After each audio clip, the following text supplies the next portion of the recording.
The disappearance. On the crisp evening of October 13, 2008, 17-year-old Madison Claire Hartwell walked out of Riverside High School's homecoming football game and into the night, never to be seen again. The small town of Cedar Falls, Iowa, with its tree-lined streets and close-knit community of just 8,000 residents, wasn't prepared for the mystery that would haunt them for the next decade and a half. Madison had been the picture of teenage normalcy that Friday night. The honor roll student with dreams of becoming a veterinarian had cheered enthusiastically as the Riverside Ravens defeated their crosstown rivals, 28-14. Security cameras captured her leaving the stadium at 9:47 p.m., her long auburn hair flowing behind her as she walked toward the student parking lot where her silver Honda Civic waited. Before we dive into this perplexing story, let us know where you're watching from today, and if you like this video, don't forget to subscribe. The golden girl Madison Claire Hartwell was everything a small-town family could be proud of.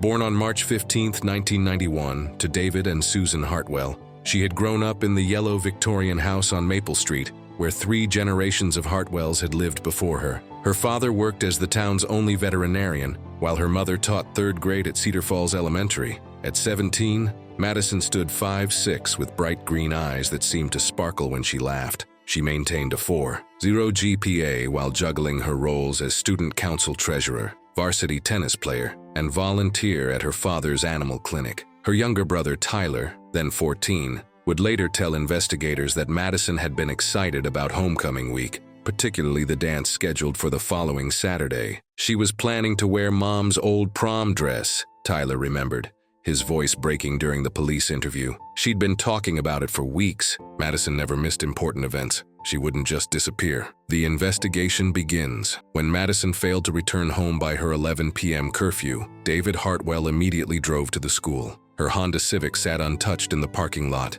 keys still in the ignition, her purse on the passenger seat with $47 in cash, and her driver's license intact. Her cell phone lay on the dashboard, the battery dead. Cedar Falls Police Chief Robert "Buck" Morrison, a 20-year veteran who had known Madison since she was in diapers, treated the case as a potential abduction from hour 1. By dawn on October 14th, nearly 200 volunteers had joined the search, combing through the cornfields and wooded areas surrounding the school. We turned over every stone, searched every abandoned building, knocked on every door, Chief Morrison would later recall. Madison was one of our own. This kind of thing just doesn't happen in Cedar Falls. The FBI joined the investigation on October 16th, bringing sophisticated search equipment and criminal profilers. Agent Sarah Chen, a specialist in missing persons cases, established a command center in the high school gymnasium. She interviewed Madison's friends, teachers, and family members, searching for any detail that might explain the teenager's disappearance.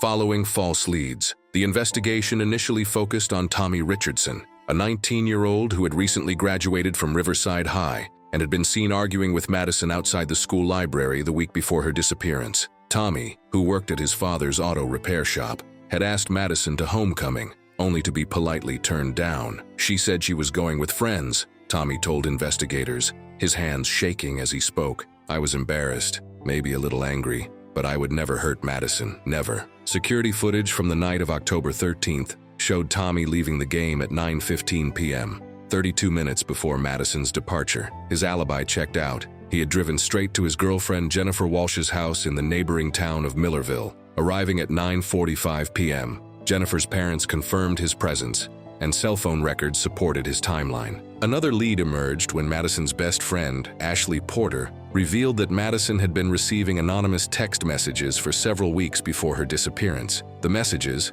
sent from a prepaid phone that was never traced, contained cryptic phrases like, "I see you and soon we'll be together." Madison was scared, Ashley admitted during her 3rd interview with Agent Chen. She didn't want to worry her parents, so she only told me. "We thought it was probably just some creepy guy from school. We never imagined." The years pass. As months turned to years, the Madison Hartwell case grew cold. Chief Morrison retired in 2012, passing the case file to his successor, Chief Patricia Valdez. The FBI scaled back their involvement, though Agent Chen kept Madison's photo on her desk and called the Hartwell family every few months to check in. David and Susan Hartwell never stopped searching. They hired 3 different private investigators, spent their retirement savings on reward money that climbed to $50,000, and attended every missing persons conference within a 500-mile radius. Susan started a blog called Finding Madison that attracted thousands of followers worldwide. Tyler Hartwell, meanwhile, channeled his grief into purpose. He studied criminal justice at the University of Iowa and became a Cedar Falls police officer in 2016.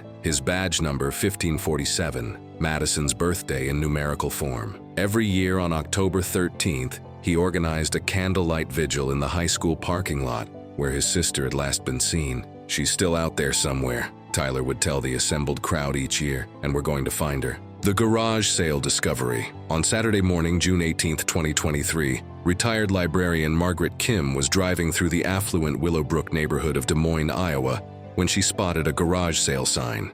Margaret, 72, had made garage sale hunting her weekend hobby since her husband's death 2 years earlier. The modest ranch house at 847 Sycamore Drive displayed the usual assortment of household items, clothes, and books. As Margaret browsed through a box of craft supplies, she noticed a thick scrapbook bound in burgundy leather. The price tag read $5. Always drawn to photo albums and memory books, Margaret flipped through the pages, expecting to find someone's family vacation photos or wedding pictures. Instead, she found something that made her blood run cold. On page 17 of the scrapbook, carefully mounted with photo corners and surrounded by decorative borders, was a newspaper clipping from October 2008. The headline read, "Local Teen Missing After Football Game," above a large photograph of Madison Hartwell's smiling face. But this wasn't just a casual news clipping. It was part of an obsessive collection. The entire scrapbook contained hundreds of items related to Madison's disappearance, newspaper articles, printed internet posts from the Finding Madison blog, photographs that appeared to be taken with a telephoto lens of the Hartwell family at various vigils and public events, and most disturbing of all, what appeared to be Madison's high school yearbook photo with red marker circling her face and the words, "My Angel," written in the margin. The confrontation. Margaret's hands trembled as she approached the woman running the garage sale, 58-year-old Linda Brennan, a soft-spoken woman with graying hair pulled back in a simple ponytail. Linda lived alone in the house, neighbors later told police, and worked as a night shift custodian at the Des Moines Regional Medical Center. "Excuse me," Margaret said, trying to keep her voice steady. "This scrapbook, where did you get it?" Linda's face went pale as she saw what Margaret was holding. For a moment she stood frozen, then her composure cracked completely. "That was my sister's," Linda whispered, her eyes darting toward the house. She passed away last month. I'm just trying to get rid of her things." Margaret, a former librarian with a sharp eye for details, noticed that Linda wore a small silver locket around her neck. When Linda nervously fidgeted with it, the locket opened slightly, revealing a tiny photograph inside. A photo of Madison Hartwell. "I think we should call the police," Margaret said firmly. Linda Brennan broke down crying on her own front lawn. The truth unveiled. Linda's sister was actually Linda herself. She had been living under an assumed identity since 2009. Her real name was Linda Kowalski, and she had been employed as a part-time custodian at Riverside High School in Cedar Falls from 2007 to 2008. School records showed she had been terminated in November 2008 for inappropriate behavior, though the specific details had been sealed. Under intense questioning by Iowa Division of Criminal Investigation agents, Linda finally confessed to Madison's abduction. She had become obsessed with the teenager, believing that Madison represented the daughter she had always wanted, but never had. Linda had lost custody of her only child, a son, in 1995 due to mental health issues,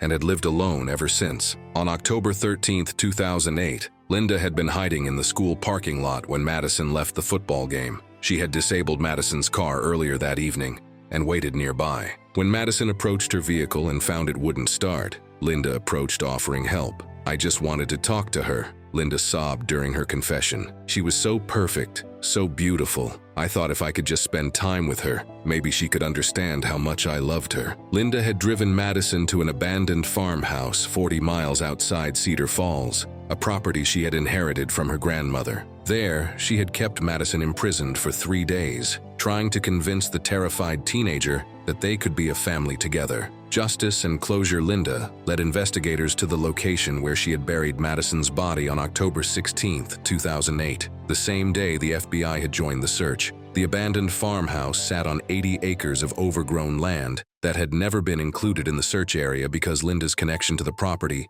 hadn't been discovered. Madison Claire Hartwell was finally coming home. On November 15, 2023, Linda Kowalski pleaded guilty to kidnapping and second-degree murder. She was sentenced to life in prison without the possibility of parole. During the sentencing hearing, she faced the Hartwell family for the first time. "I'm sorry," she whispered, tears streaming down her face. "I never meant for her to. I just loved her so much." David Hartwell, now 68 and graying, stood to address the court. "You didn't love her," he said quietly. "You destroyed her. You destroyed our family, but you didn't destroy our memories of who Madison really was." On December 3, 2023, Cedar Falls held a memorial service for Madison at Riverside High School. Over 1,000 people attended, including Margaret Kim, the woman whose curiosity at a garage sale had finally brought Madison home. Tyler Hartwell, now Detective Tyler Hartwell, delivered the eulogy for the sister he had never stopped searching for. Madison Claire Hartwell was laid to rest in Cedar Falls Cemetery,